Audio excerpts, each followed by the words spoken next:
Hello. Welcome to Action Theater. Today's feature is from 1989, Blind Fury, starring Rucker Hauer.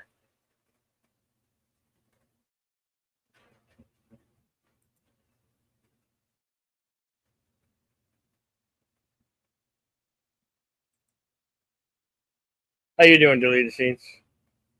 Doing very well, Bill. Thank you once again for having me as the co-host on this program. Mm-hmm. Special Saturday edition um, of the program, and as Bill said, yes, this week's movie is Blind Fury, starring Rutger Hauer, uh, uh, along with Terry O'Quinn, Noble Willingham, Brandon Call, Lisa Blunt, Nick Cassavetes, Rick Overton, Randall Tex Cobb, Meg Foster, and Shok Shugi. Uh, this is directed by Philip Noyce, who also directed Dead Calm, as well as the uh, the Harrison Ford Jack Ryan films, Patriot Games, and Clear and Present Danger. Uh, as written by Charles Robert Carner, based on Ryuzo Kashihara's Zatoichi. And much like those series of films, this was also intended to be a series, um, bringing an American Zatoichi type of character uh, to the screen. Um, Played by a man from the Netherlands. But wait, a girls. Uh, no. Rutger Hauer, anybody who's paid attention to my channel for any period of time knows how much of a fan I was of this man. So, uh, yeah, I would have been totally down with this being a series. Um, Unfortunately, not to be. We're going to get into that a little bit later. Um, the plot synopsis reads as follows. A blind Vietnam vet trained as a sword fighter comes to America and helps to rescue the son of a fellow soldier. Right. The runtime is 86 minutes. Rated R for all the slicing and dicing and some language. Yeah, this is a pretty compact, kick-ass little film, Mm-hmm. and I'm glad that we finally got around to to showing it. All right. Do you want to say hello to a couple of people who've joined us here in the chat? Tune the News is with us. Hello to the news. Yeah, it's good to see you. And Andrea Black. Andrea, welcome. All right. The link is in the chat. Should be pinned to the top of both of our chats. This film is available on Fandango at home. There was a DVD release. Not sure if there was a Blu-ray, but there was a DVD release because I do have a copy, and I'm looking forward to right seeing you here in the chat along with us. Santiago Chavez, I do see you. All right, cool. Right on. Um, so yeah, please share out the stream. Let everybody know that we're on. Give us a thumbs up. Say hello in the comments.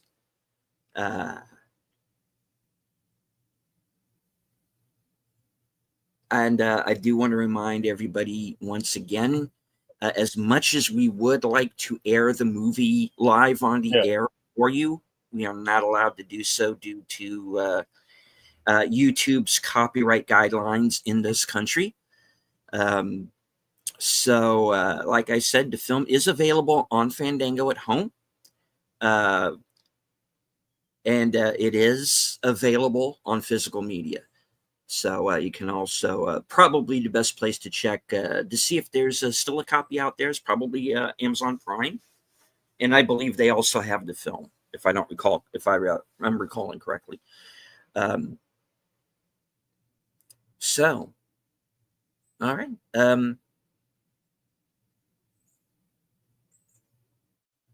All right. Enough of my yakking. Let's get to the Yeah. Here we go. 5, 4, 3, 2, go.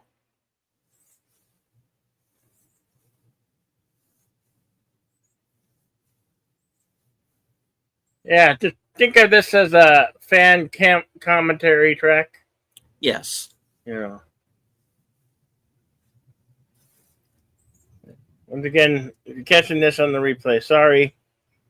We can't. We don't have the power to.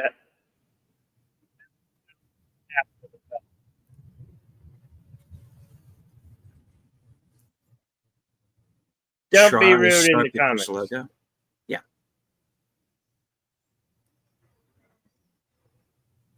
TriStar Pictures logo.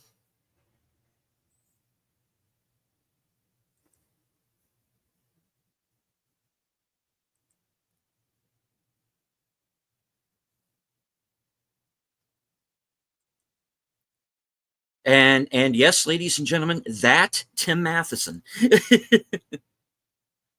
producer on this film. Yeah, he's a producer. Yeah. Yeah. One of the main characters from Animal House. Yep. Film opens up in Vietnam.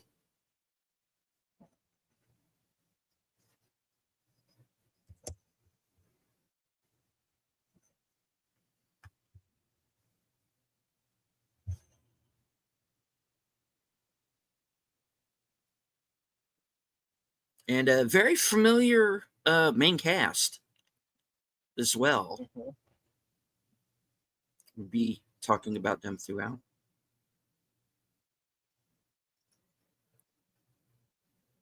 And we open on Rutger Hauer's Nick Parker,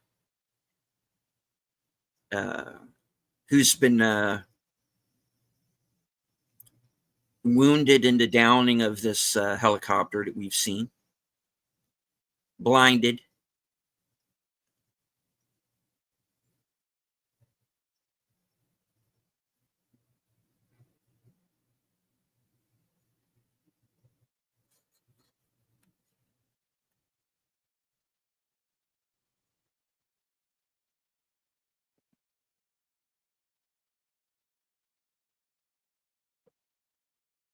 That would be kind of scary. You're in a crash landed in behind enemy lines. You already can't. You're blinded by the terrain because you don't know where everything looks the same in a forest / jungle, and then you have no eyesight to navigate through. Now you got tripwires, and he's getting captured. Yep. By a tripwire.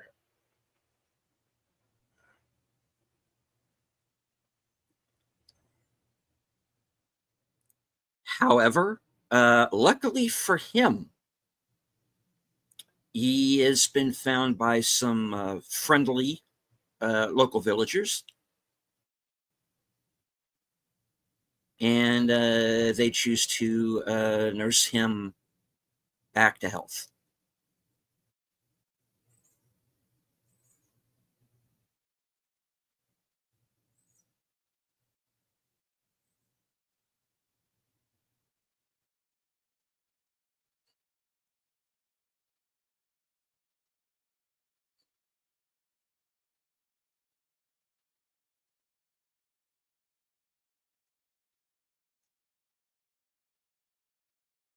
They're kind of training him to use his alternative senses, Mhm. like his hearing, like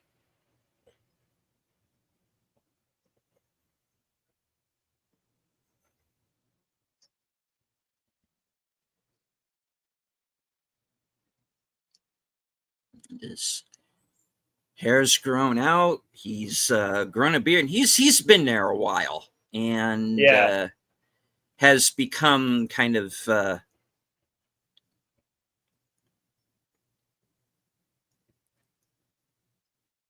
they've taken him in now. They Yeah.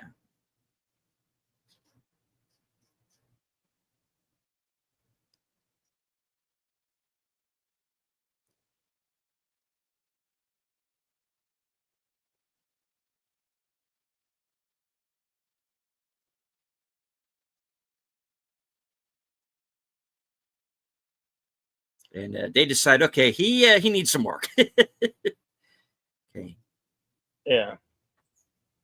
Music by J. Peter Robinson. Also did the Young Guns films.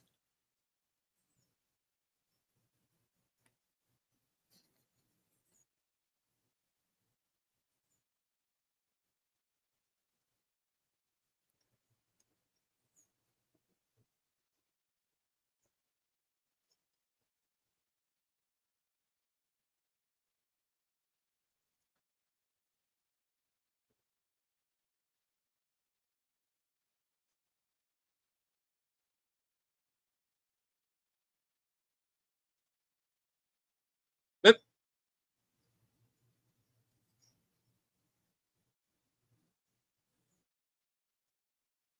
He's really has to hone in his his skill of yeah, sound and smells. director of photography Don Burgess, who also does a lot of Robert Zemeckis' films, including Forrest Gump.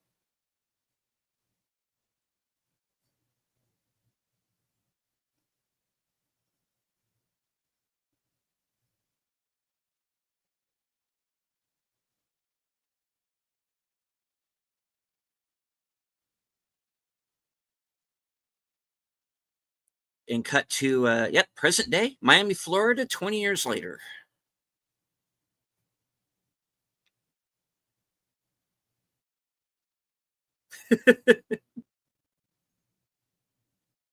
Dickweed.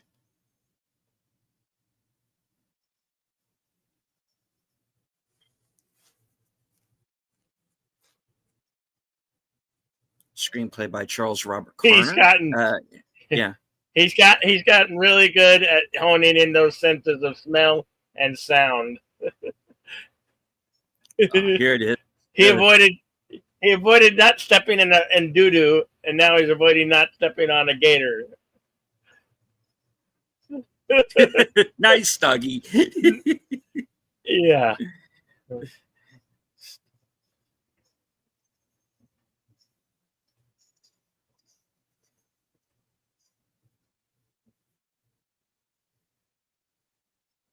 See, he's moving his nostrils. That's why I said he's really had to hone in that sense of smell as well as his sound, his sense of hearing.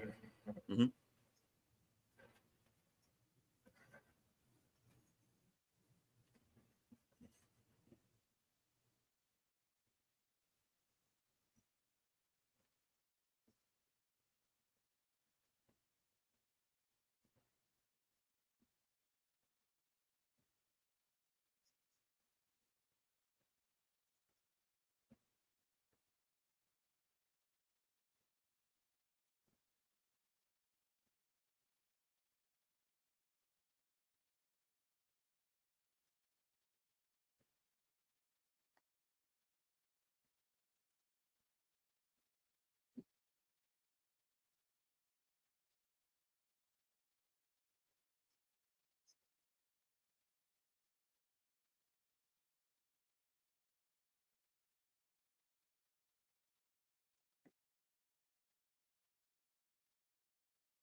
Mhm.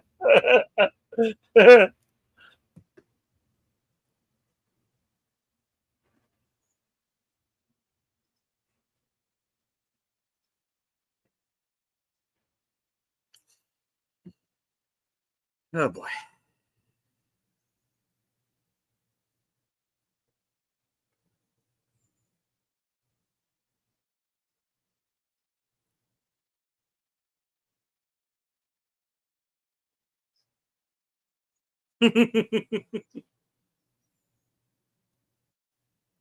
Oh, his is bigger. Yeah.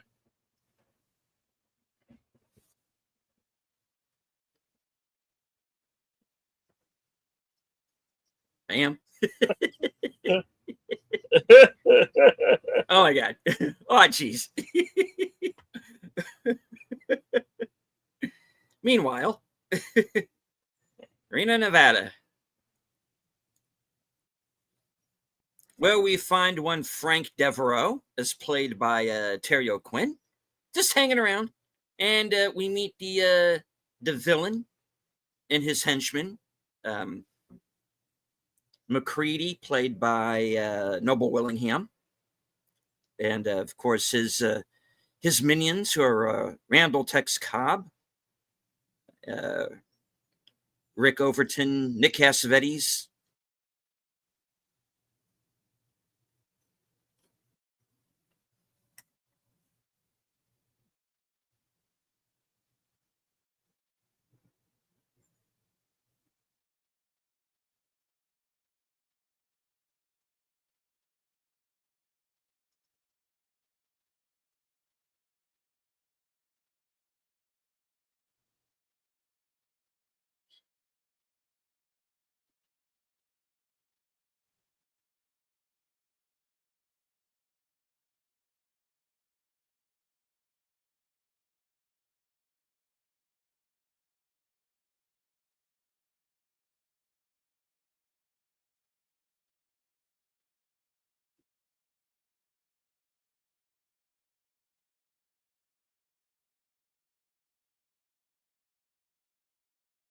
So we find Nick in Miami, and he's there to see Frank, who is very obviously, folks, not there, but the ex-wife and his son, as Dave said, are there, and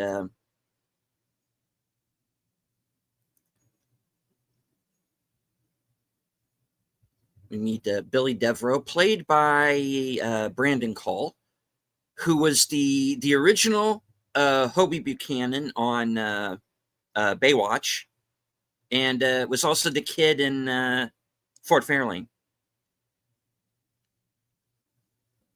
And of course, Meg Foster, Evelyn from Masters of the Universe, Leviathan, was the original Cagney and Lacey. Many credits. She got very blue eyes. Very much, yeah, very much.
But yes, the kid is a dick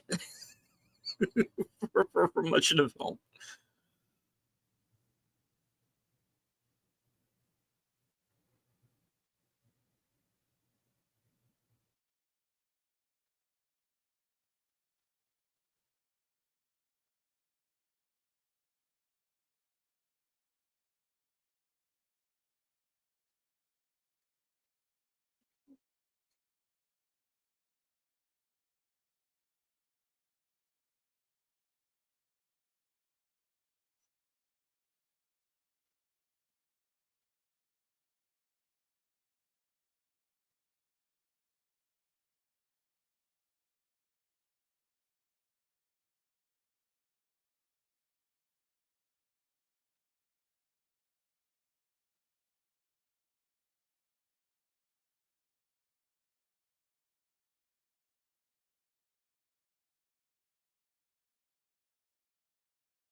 Take the kid. Take the kid. No.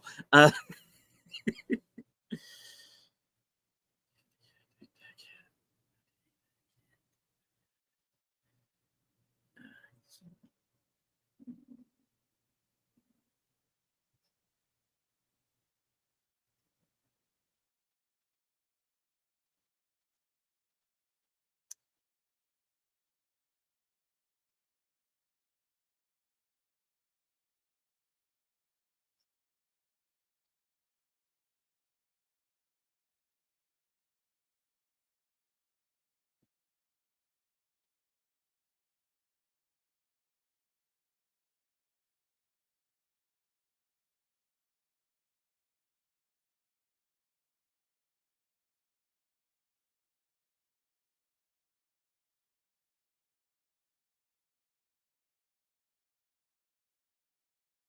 Ouch. Dragnabbit. Hey, be nice. Damn it. Yeah. Oh, no.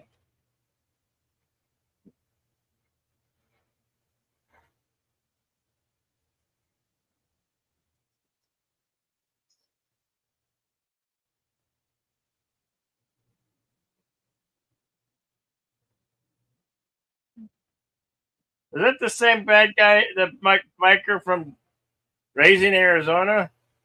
Yep. Yeah.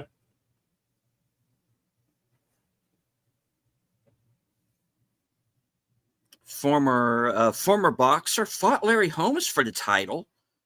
Went on to do several movies, Uncommon Valor, um, Collision Course with Jay Leno. No, he did a number of films, TV.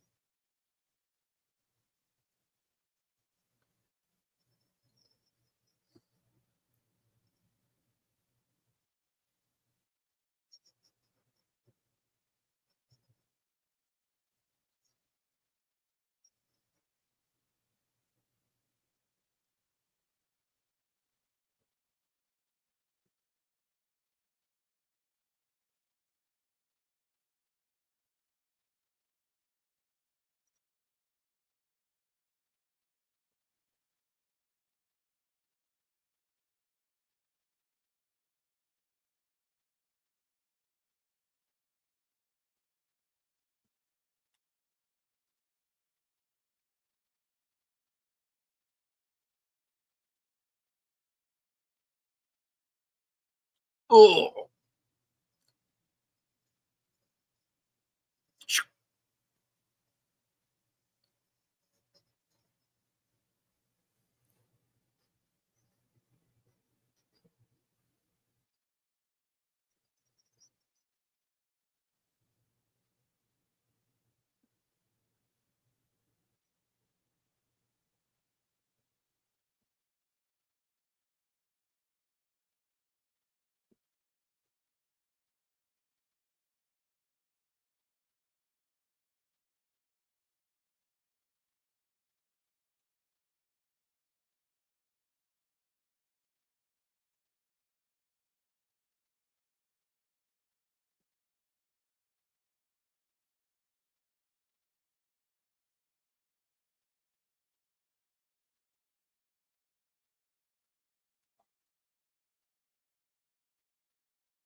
and hello to Curtis Selby, Hey, Chris.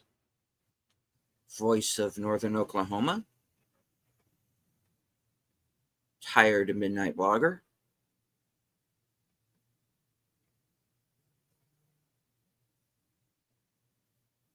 So Mrs. Devereaux is no more. Randall Tex Cobb has escaped. The henchmen are gone, and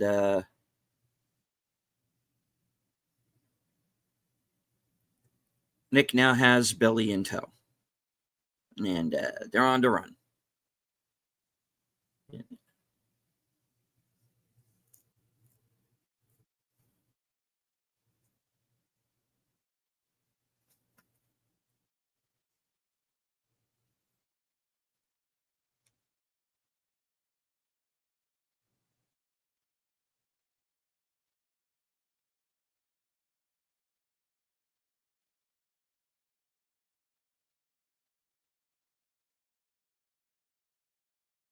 Mhm.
Which ordinarily would be a good plan.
I like the little references that this movie throws in. I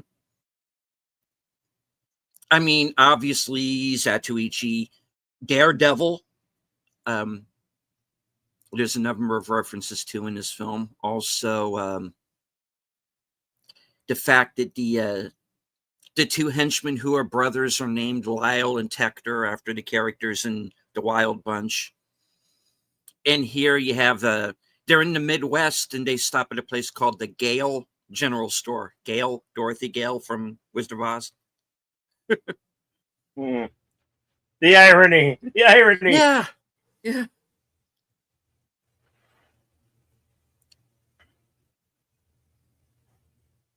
One of the things I've always liked about this movie is that it is very unapologetically what it is.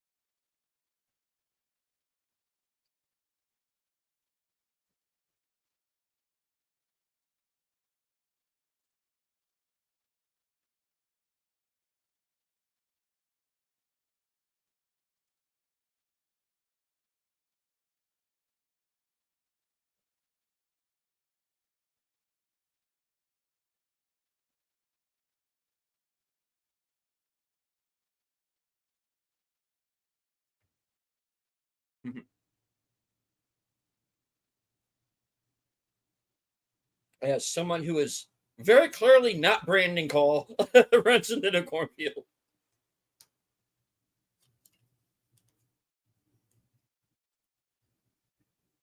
But unfortunately, the villains have hired some local talent and have found him.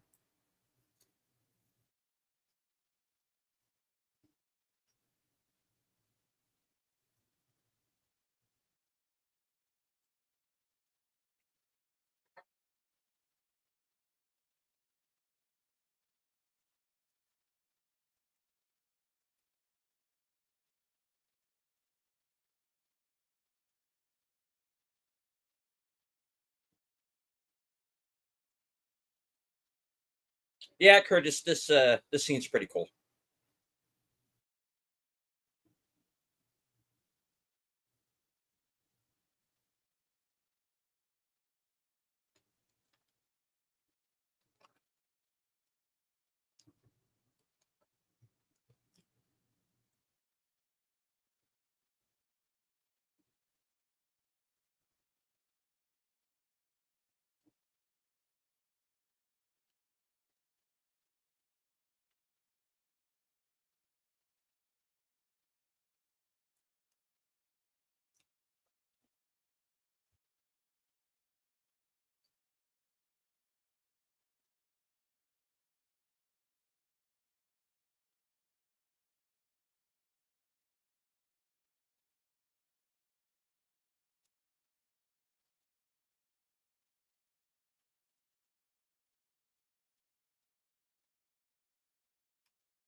Whoops. Right into his blade.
Big guy, big guy. Was you wearing a vest? Yep.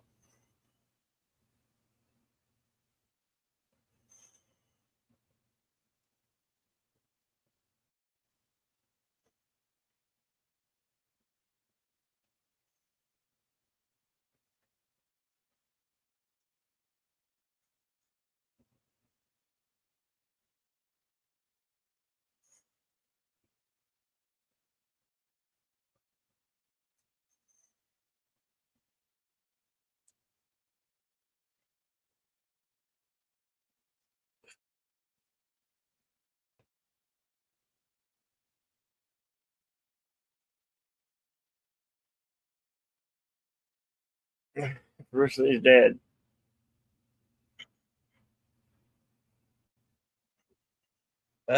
Also dead.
The kid's starting to idolize him. Hmm.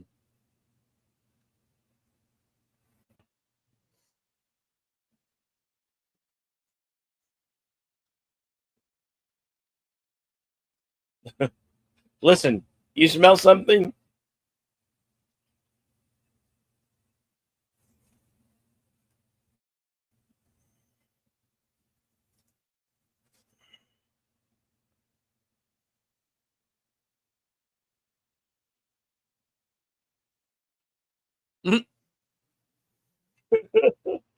It's the slice-o-matic.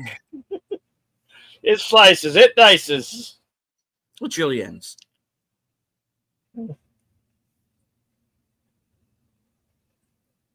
Thank you, stranger.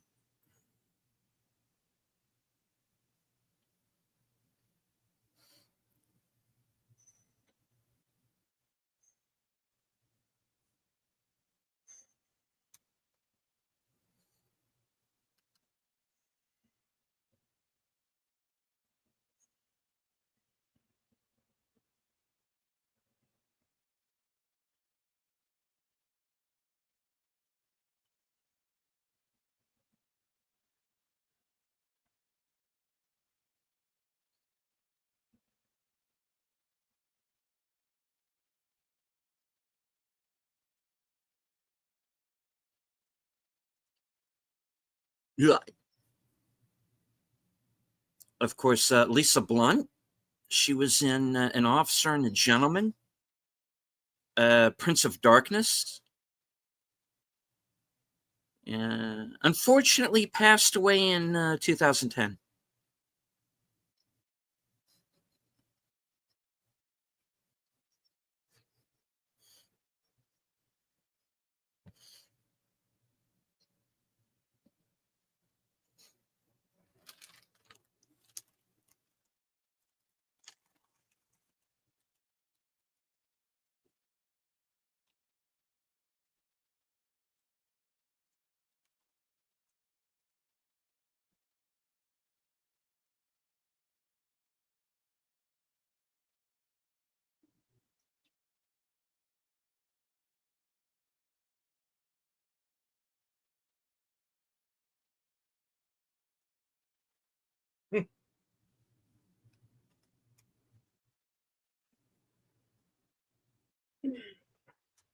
Please don't.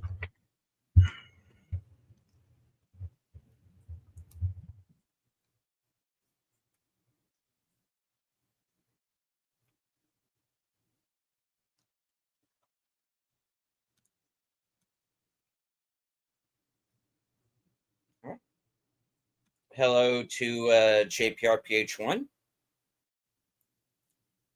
and a bird woman of YouTube, Connie Clary.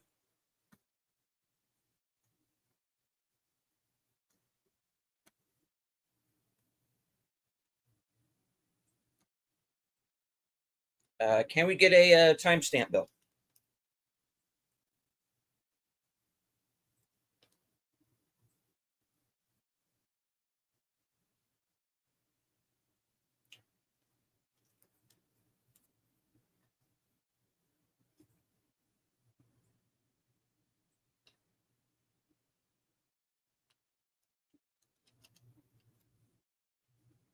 But 43 minutes. We're about halfway through the film.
You? No. Yeah.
And obviously, they had to shoot that backwards, or else he would have. Yeah.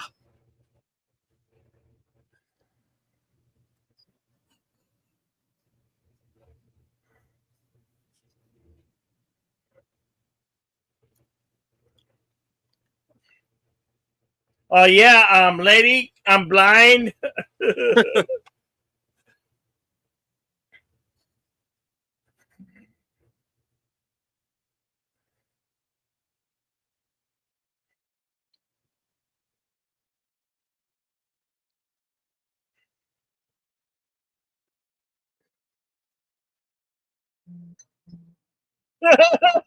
Granny's packing. Attack of the Golden Girls. I love that. She wasn't just packing no small tinkle toy. She was like a 44 Magnum.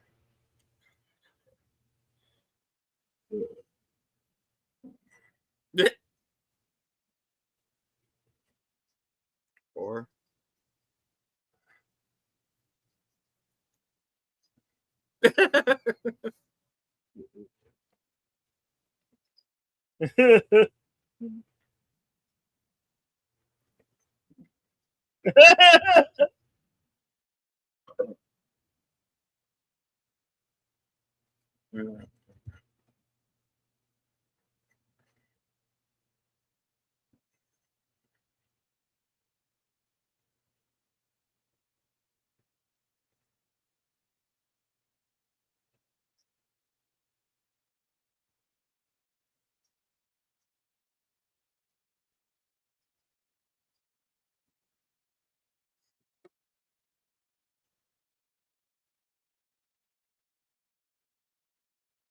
Yeah.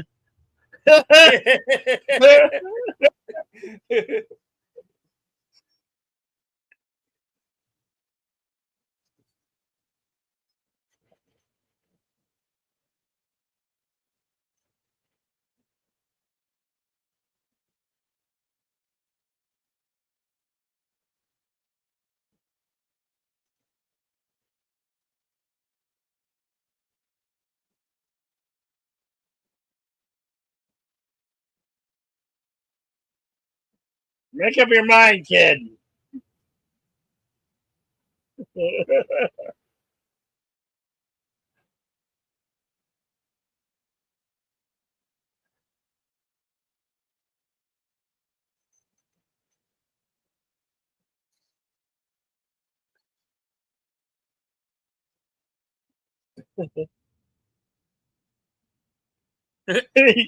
You going down a one-way street on the wrong way?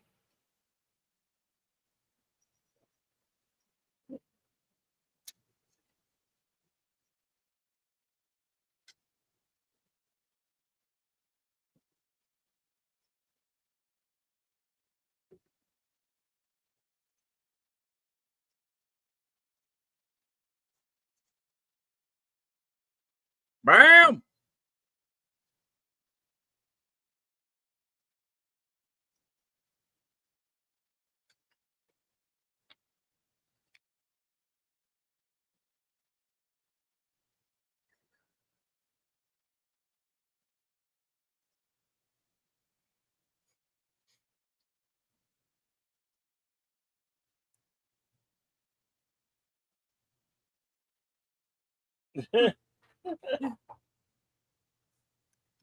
Maybe I should get my license again.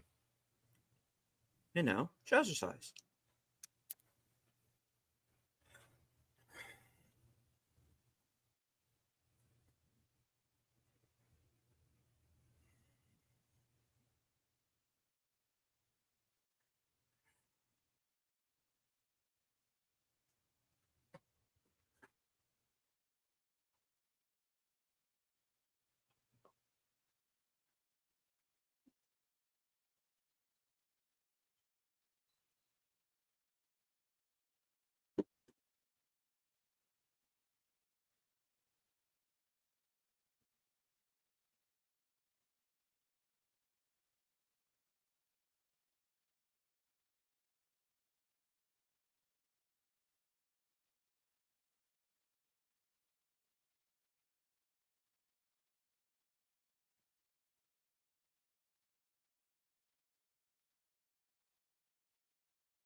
chase at the caps.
Bam!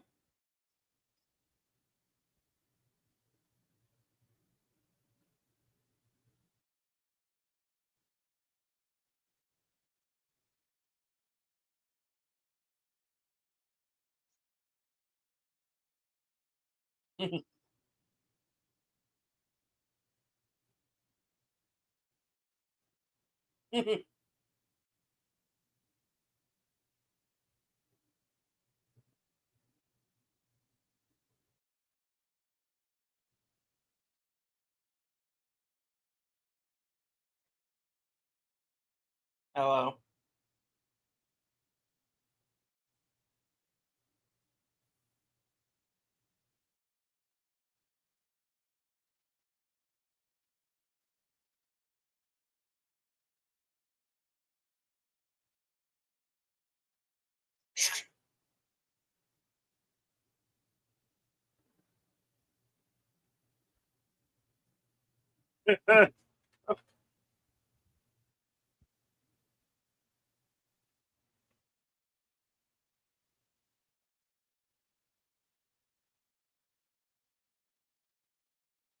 That one.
Pauline is no longer with us.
All right, now we get our third act.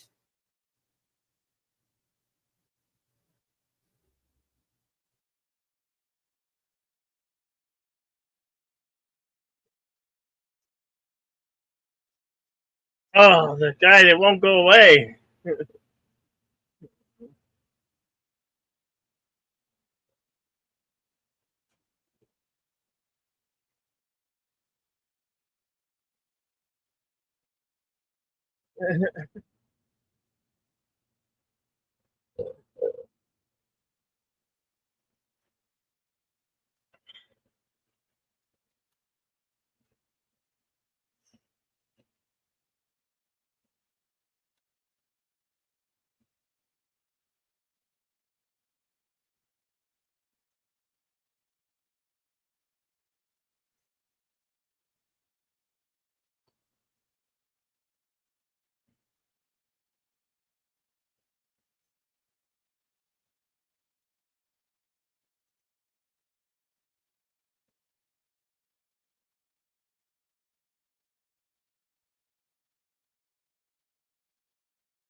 That was odd. Does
anything in this room have an on-off switch?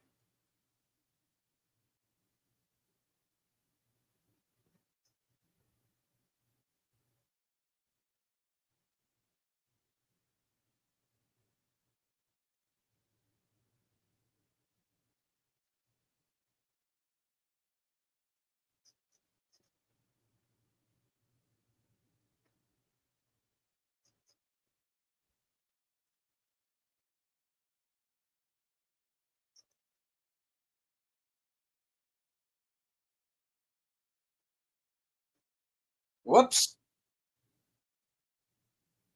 Chubb Jr.'s gone.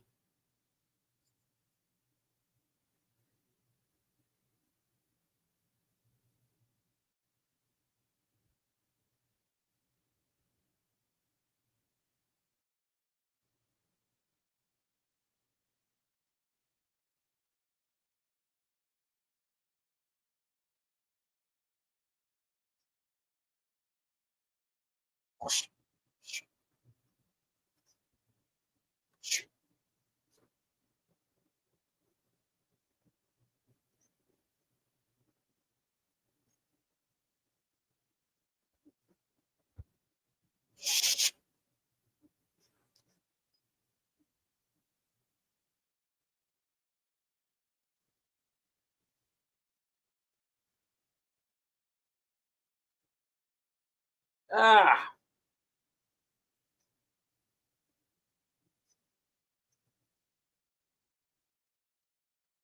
Oh. Oh. Bye, Ed.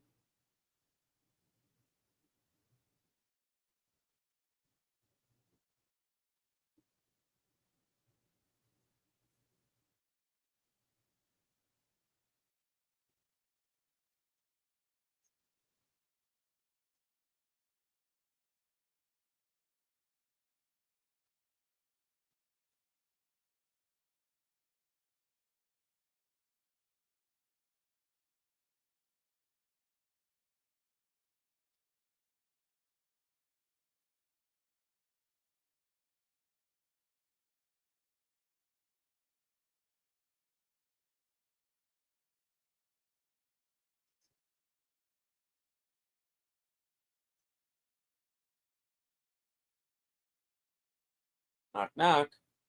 The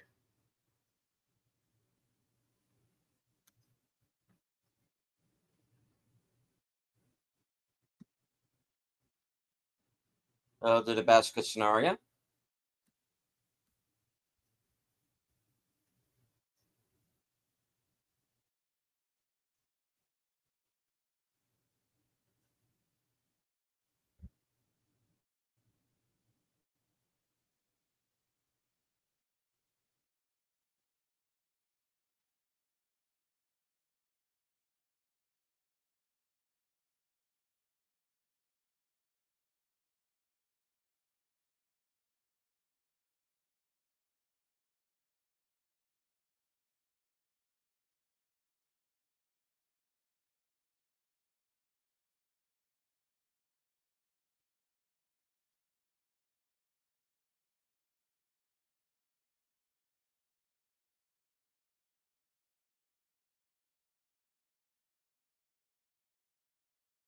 And of course, Shokashugi.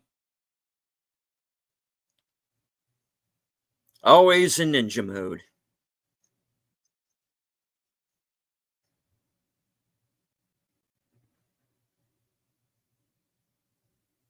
And that's the extent of his dialogue in this film. It's on!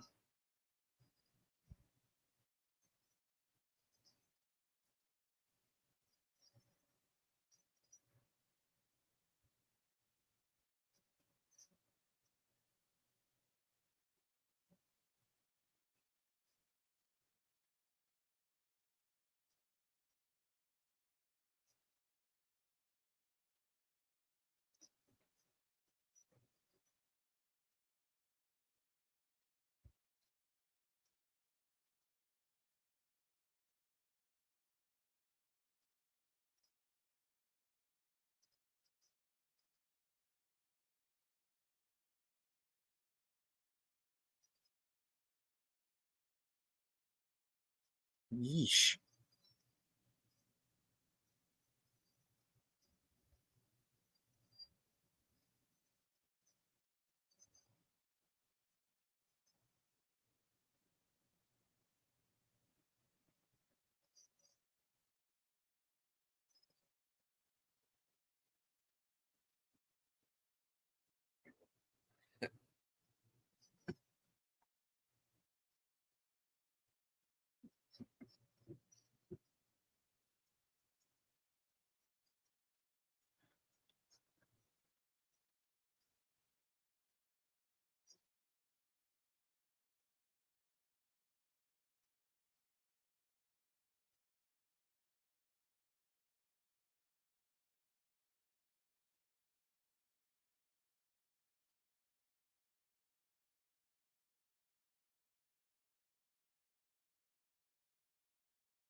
Didn't miss that time. Hey, Darth mauled him.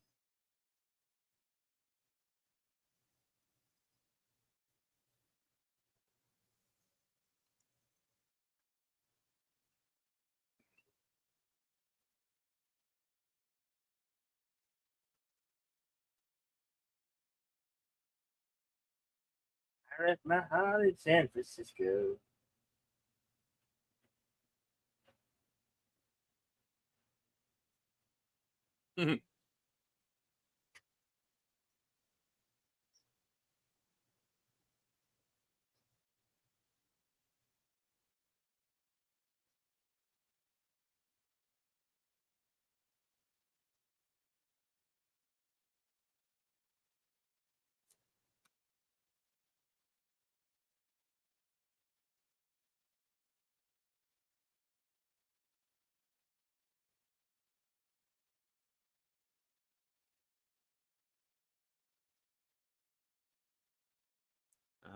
He walks a different path.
Excuse me.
And on to his next adventure.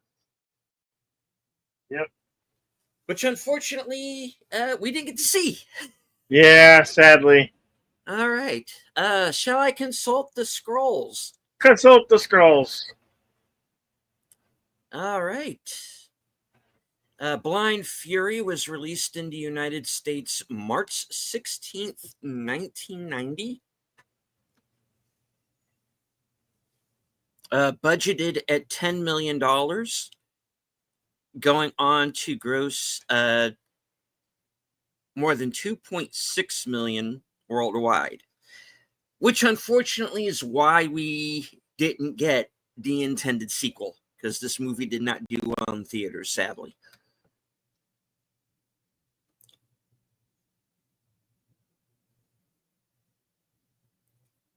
Right.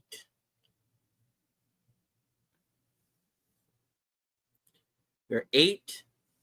Let's see. Filming dates May 2nd, 1988 to July 6th, 1988.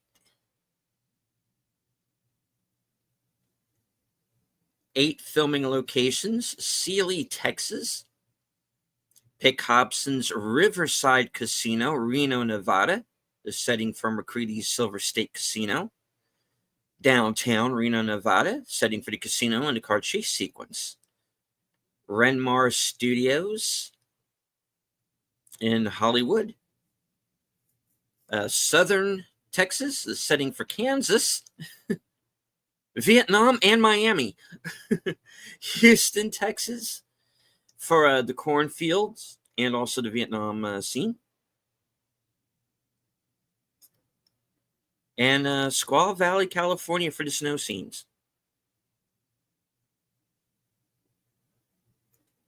On to the trivia. The characters Lyle Pike and Tector Pike were named after 3 characters from the Wild Bunch: Lyle and Tector Gorch and Pike Bishop. Castle Thunder, the sound effect can be heard in the background when Slag wakes up in the middle of the cornfield during the rainstorm. Tim Matheson was introduced to partner Daniel Grodnick by screenwriter Charles Robert Carner. Matheson was interested in learning how to produce. Grodnick said to him, "If you ever bring me a piece of material that I like, can be a producer on it with me." 2 weeks later, Matheson screened the Japanese feature film Zatoichi Challenged for Grodnick to develop as an American remake. It took 2 directors, 3 studios, 7 years, and 11 drafts of the screenplay to finally get the movie about a blind samurai in America made. Grodnick sold it to Jeff Sagansky, the president of TriStar Pictures, by pitching him 2 ad lines: "He don't need no dog, and pray you see him before he hears you." The main tagline in the end used in the American movie posters was similarly, "He may be blind, but he don't need no dog." After principal photography was completed, a sequel to this movie was planned, but never materialized due to this movie's performance at the box office. The chase scene under the Reno, Nevada Arch, where 2 cars collide in an intersection, was unplanned, but it was decided to retain it in the movie. Nick Parker was based on the famous Japanese samurai character Zatoichi. Show business trade paper Variety stated that Zatoichi appeared in a couple dozen popular action films for Japanese company Dai in the 1960s and early 70s. Blind Fury is specifically a remake of the movie Zatoichi Challenged, which is the 17th movie in the Japanese film series. Sho Kosugi, who the star of several 80s ninja movies, received a special appearance credit. The character he portrays is never known by a personal credits only as assassin. Brandon Call received an introducing credit, even though he had worked on such earlier theatrical movies as Jagged Edge and A Black Cauldron.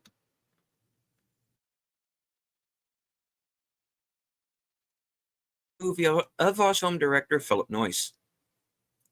The nickname of Nick Parker given to him by Billy Devereaux is Uncle Nick. Producer Tim Matheson has said of the weather conditions during principal photography, "We shot in the Midwest and West. It was incredibly hot.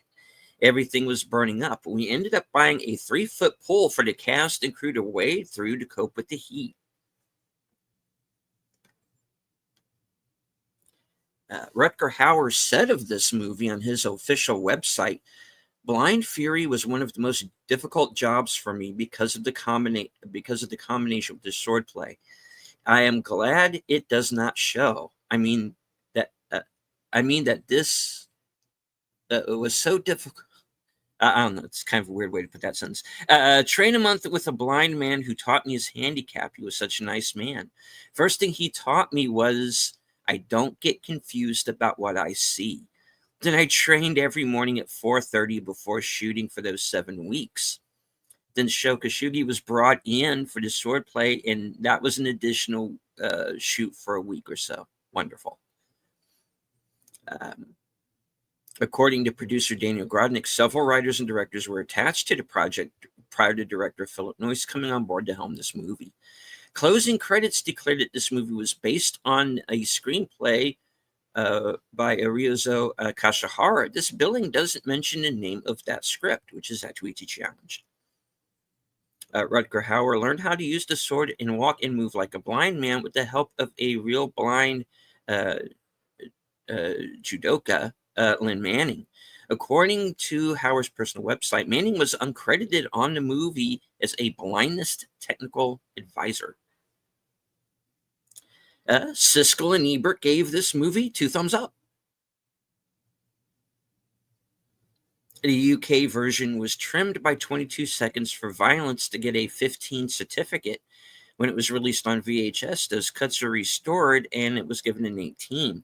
However, the line of dialogue about gasoline mixed with detergent was taken out due to the BBFC's worries of imitation by audiences. Although the violence in this movie is not too graphic, this movie was given the 18th certificate in the United Kingdom, but was given the M rating in Australia and New Zealand. Billy Devereaux has a poster of First Blood in his bedroom. In that movie, Vietnam veteran John Rambo uses his combat skills against a small-town sheriff who arrested him for vagrancy. Nick Parker and Frank Devereaux fought in the Vietnam War. Actor Shokashugi doesn't appear until 1 hour and 14 minutes into the movie and is only on screen for 2 minutes. Character Nick Parker, a quick-witted blind and martial artist, shares a few similarities with the Marvel character Stick. I would say also Daredevil, but I'm sure they'll get to that. Noble Willingham and Randall Tex Cobb both appeared in Ace Ventura: Pet Detective and in episodes of Walker, Texas Ranger. Brandon Call and Lisa Blunt both appeared in episodes of Magnum P.I. Terry O'Quinn, Randall Tex Cobb, and Meg Foster all appeared in episodes of Miami Vice. Terry O'Quinn appeared in Silver Bullet, and Lisa Blunt appeared in Needful Things. Both the movies are based on the writings of Stephen King. Lisa Blunt and Meg Foster both appeared in John Carpenter movies. Lisa Blunt as Catherine Danforth in Prince of Darkness, and Meg Foster as Holly in They Live. The film was deemed a box office disappointment in the U.S. on release, possible due to the lack of a major Hollywood actor in the cast. However, the film did much better when released abroad in Europe and Australia, where actor Rutger Hauer was better known. After the film's poor box office in the U.S., distributors Columbia TriStar gave the film only a small release in the U.K. and then a quick turnaround on the video rental about 3 months later. However, star Rutger Hauer was something of a cult actor in the UK, as he was also known for advertising Guinness there at the time, so was not as unknown. The small theatrical release generated enough buzz for a video release to be a success, where it sat on the top 10 video rental titles for many weeks. Yeah, I would have liked to seen Rutger Hauer in a lot more stuff. It's sad that he got typecast or just wasn't cast enough. You know, he was a really good actor, in my opinion. Oh, indeed, indeed. All right. Final theatrical feature film of actress Patricia Matthews, who played a casino patron.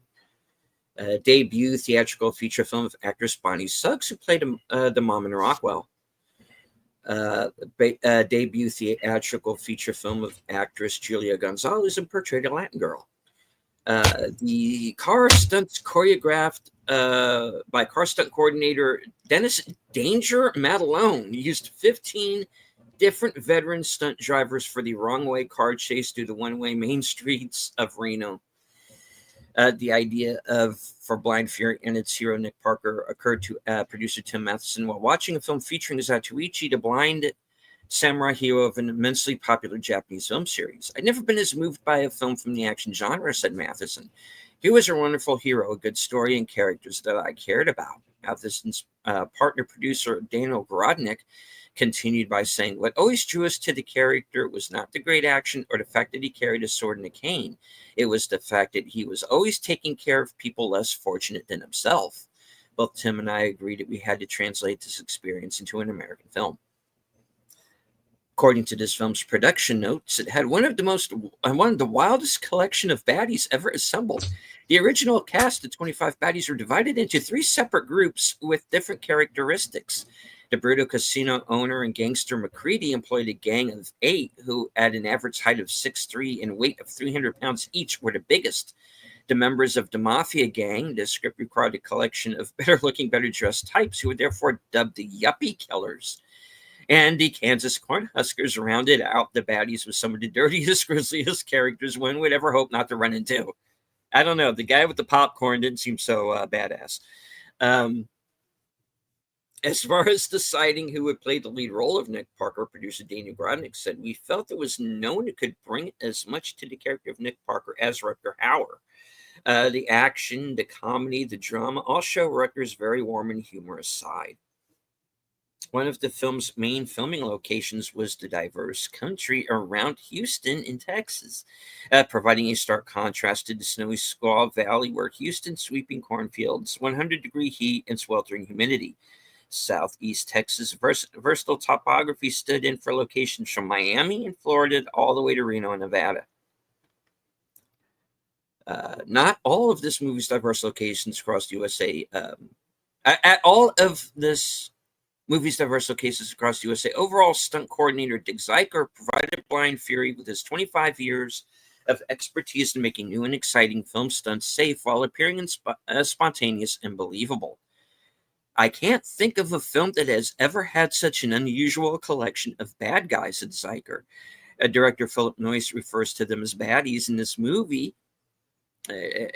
According to its production notes, declared that it had one of the wildest collections of baddies ever assembled. "The sheer physical mass of these people required absolutely precise stunt work," said Zeiker. "And when all of them were pitted against Rutger Hauer, the scenes had to be in absolute drop-dead belief." One of the main filming locations was the streets of Reno, in Nevada. Here, the Pick Highlands Riverside Casino reopened the store to its original character charm, especially for film. In the movie, it portrays McCready's Silver State Casino. It was screenwriter Charles Robert Carner who transformed Zatoichi into Nick Parker, a multifaceted character with a unique outlook on life. Nick is the antithesis of a macho hero. He's not only anti-violence, he's not angry. It just so happens that in order to right wrongs and ensure justice, it's sometimes necessary for him to fight. The movie was filmed on the slopes of Squaw Valley, California. Squaw Valley, the site of the 1960 Winter Olympics, boasts some of the most spectacular views of Lake Tahoe imaginable. Publicity for this picture described the shoot at Squaw Valley as action scenes at 8,200 feet in -7-degree weather. The sites at least made the filming of the action scenes a lot more bearable. That is, when it wasn't snowing.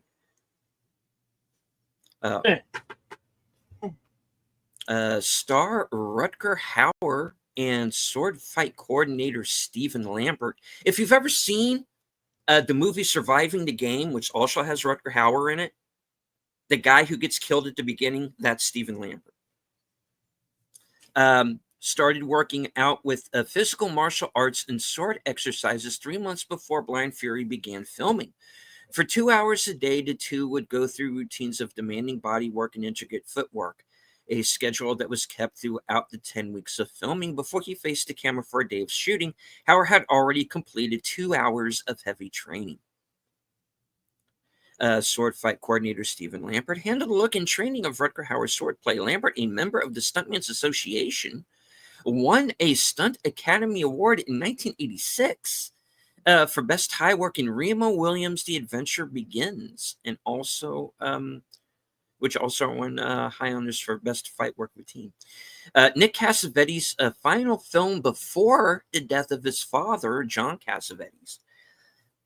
there is a condition called blind sight, which is similar to the ability shown by Nick in this movie. People who have blind sight cannot see things consciously, but if an object is moving, for example, an apple thrown towards them, they may be able to catch it or at least duck to avoid being hit. This condition is generally acquired due to a stroke in a very specific part of the brain that controls visual perception. Okay, here's something I didn't know. Al Pacino was the first choice for the role of Nick Parker. But the shooting schedule clashed with Sea of Love, and he had to declare himself unavailable. Pacino would eventually go on to win an Oscar for playing a blind man in Scent of a Woman a few years later. The name Devereaux is misspelled on the mailbox in Miami. So continuity error. All right. Nick and Frank were written as nods to Marvel comic book characters Nick Fury and Frank Castle. Nick Fury and Frank Castle were war veterans. Fury fought in World War II and Castle in Vietnam. Nick is blinded by a mortar explosion, and Frank Devereaux's ex-wife Lynn is murdered by an illegal casino owner and crime boss McCready. In the narrative behind White, Nick doesn't get on the bus to San Francisco and decides to leave Frank and Billy and go traveling on his own. Nick had made his peace with Frank and forgave him for what happened in Vietnam, which was the reason why he wanted to visit Frank when he returned to the United States. And Frank decided to let go of the past and decided to move on with his life. The movie's ending and Nick seen walking along the highway during the end credits was written as a nod to the Western genre. Having resolved the crisis in town, the lone gunfighter decides not to stay and decides to leave and move on and rides back out into the desert wilderness. All right. That's it. The scrolls are closed. Okay. All right. Hello to Big Al Presents. No, Big Al. I'm going to be joining Al in 2 weeks, along with Wilkie's Movies and Music, for a special edition of Films with Friends, and we're going to be watching Pumpkinhead. Lance Henriksen. Lance Henriksen, yep. And it's going to be, I think, a first watch for all of us. So you guys haven't seen it? Wow. I haven't, and Corey hasn't. I don't think Al has either. I'm not sure, or maybe just part of it. But yeah, that's going to be a fun one. I'm looking forward to that show. Okay, you want to hear what we got for the next action theater? Indeed. Okay, here we go. From 2005. I really like this one. A lot of people didn't like it. It's a Dirk Pitt novel-based film. Mm-hmm. The only one I know of. But Sarah, starring Michael McConaughey, and the other guy who makes me laugh, Steve Zahn. Right on. Yeah. And Penelope Cruz is also in it. Right on. William H. Macy, a lot of good actors within. So that'll be up next, back on Thursday at its regular time, 1:30 Pacific / Mountain. Mm-hmm. That's and what. And it'll be 4:30 here on the East Coast. Yeah.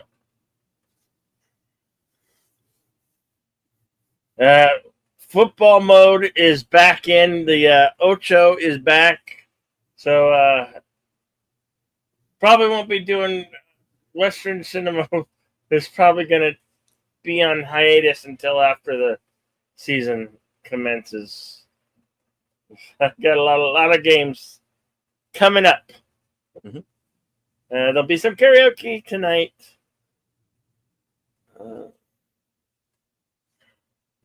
And of It's- course, Yeah.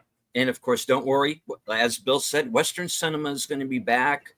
We've got plenty of movies that we want to cover, and we ain't got to them all yet. And we've definitely got some fun ones in mind here for Action Theater in the coming weeks. So definitely stay tuned. We're not going anywhere. We will be back. Action Theater back at its normal time, Thursdays at 4:30 p.m. And of course, don't forget Western Cinema Presents Sundays at 4 p.m. All these times are, of course, Eastern. So, Thank you all for coming out and joining us, or stopping by and saying hello and giving that thumb a like. Thank you, Connie Clary, Big Al Percentage, JPBRPH1, Andrea Black, Curtis Shelby, the tired midnight blogger, the voice of Northern Oklahoma, the Basco scenario snuck in here at 11:08. Tune the news. in the news, indeed. Thank you. As I always say, always be excellent to each other. Do as Charlie did.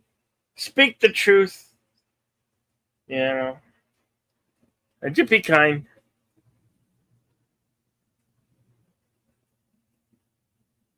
Okay. And as I always say at the end of every show, once again, thank you to everyone who joined us, both here in the live chat and on Cosme, and those of you who just stopped by to take a look, because there were a few. So thank you.